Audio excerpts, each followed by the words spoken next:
Hi everybody, welcome to Caketastic Cakes. It's Jen and I'm going to show you today how to make a gum paste Hulk fist coming out of this cake.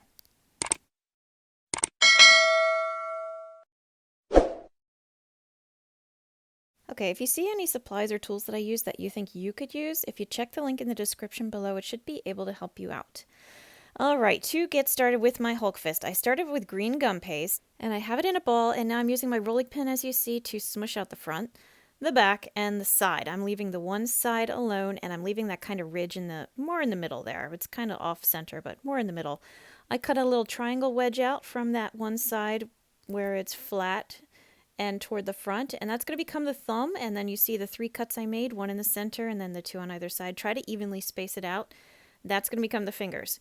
I'm trimming off the edges of the tips for the thumb, the index, the pinky, the ring finger, leaving the middle alone. And now I'm kind of taking each one individually and rolling it between my hands, just trying to round it out a little bit.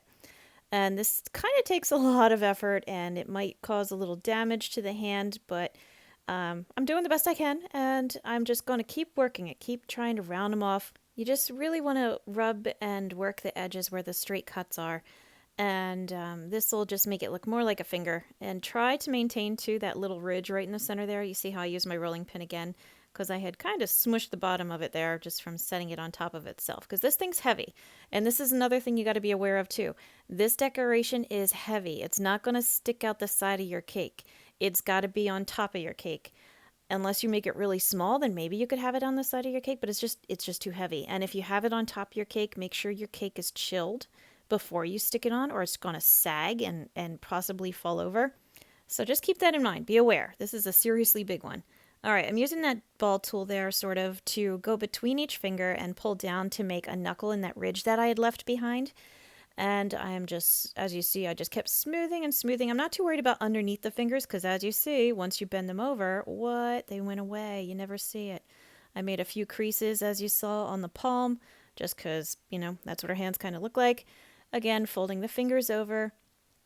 If you see any little aberration in them, just kind of smooth it out, round off anything you need. And I'm using a real small circle cutter there to make outlines for the thumbnails and fingernails.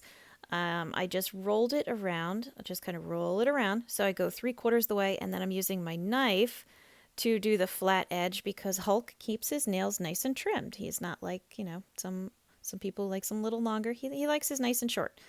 So there you go. That's how you're going to make the fingernails on him. Again, using that tool, go between the fingers. If you see any edges that look a little too sharp, if you start to lose some of the detail, just go back. You see it kind of got like a little groove in there. So going over it, and I'm using that same circle cutter again now to put 3 little lines, just little half moons or whatever you want to call them, where the knuckles would be. So when you bend your fingers, you got the wrinkles in your knuckles there that show. And I am now happy with the position of my thumb and my nails and everything. So I'm adding a little bit of water between the fingers to the thumb, trimming off the bottom. That'll make it all stick together. So when you put it aside to let it dry, it'll form and the fingers won't spread apart or anything. I also put the flat, trim the bottom flat to make it sit nicely on the cake. All right, I let it sit overnight. This is a day later. I have some dark green shimmer, edible shimmer that I got from like Walmart or somewhere. It's nothing fancy. And now I'm using a dry paintbrush, and I'm painting over all the little details that I put in there. Pretty much anywhere you put a line or, a mark, add some shading to it. And if you go a little heavy and it doesn't look right, don't worry, because you can just rub it with your finger and it'll lighten it up. Like his thumbnail looks really dark.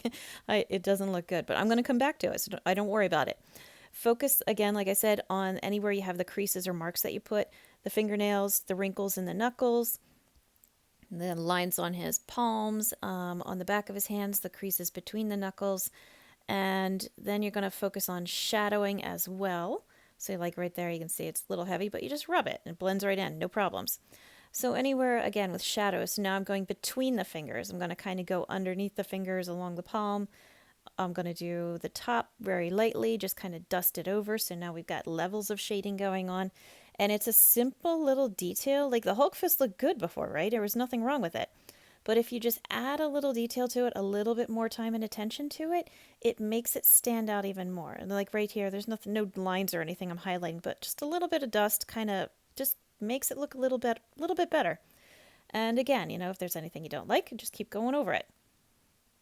Now, I am using this out of gum paste. Lots of people ask me all the time, can I use fondant for these decorations? Some of them you can if they're flat, if they're going to be going against the side of the cake or laying flat on top, absolutely go for it. I don't prefer it. I don't like how it looks shiny, whatever, you do you. This is more expensive than fondant, so it's okay. But if you're going to do something like this, no, no, no, no, no. Do not use fondant for this type of decoration. It is way too heavy. It stands up too much. The weight of it would cause it to sag and mush. It would kill it, okay? Now, there's a little asterisk next to that. If you add Tylos, or I've heard it pronounced Tylo, I'm not really sure, powder to it, to your fondant, then you could probably do it. You could probably get away with it and using fondant. I've heard that it turns it basically into gum paste. It's a cheaper alternative. There is a link in the description below that'll take you to where you can buy it if you're interested in that. I don't prefer it, but I make a lot of decorations, so for me, it's not worth it.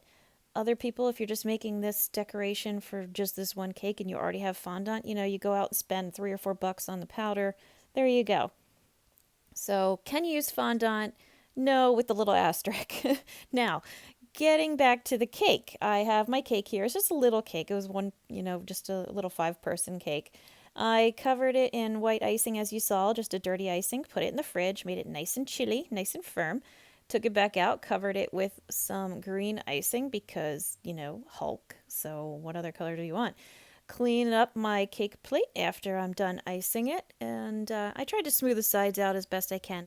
But there was some air bubbles that just were sticking around, and I don't know why. I'm not the best at icing cakes.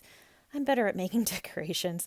Anyway, I got my green. I smoothed out the sides as best I can, cleaned up my cake plate, and per the request of the person who got this cake, they wanted a nice burnt orange color around the rim of the bottom there, and then a chocolate ganache drizzle on the top. So I made some chocolate ganache. I had to add some black food coloring to it and then just drizzled it around. They wanted happy birthday written on it. This was like a very basic cake, I gotta say. The only thing that really stood out was the decoration for the Hulk fist. So again, this sucker went back into the fridge. I kept this thing in the fridge like all the time. I have 2 wooden stakes that I stuck into the bottom of my Hulk fist that you saw there. I'm not using lollipop sticks again because this thing was really heavy and I wanted it to be well supported. And for the little explosion coming out the top, I'm putting some broken Oreo cookies, because really, who doesn't like Oreo cookies? And as far as the cake goes, add a couple little more pieces. And there you go, you got your Hulk fist booming out of the cake. I've seen other people use pieces of fondant too, so, whatever floats your boat. So I hope you found this video helpful. Please like and subscribe because I find that helpful. I've got a ton of other videos out there, as well as many different superhero ones, so take a look. And as always, thank you for watching Caketastic Cakes.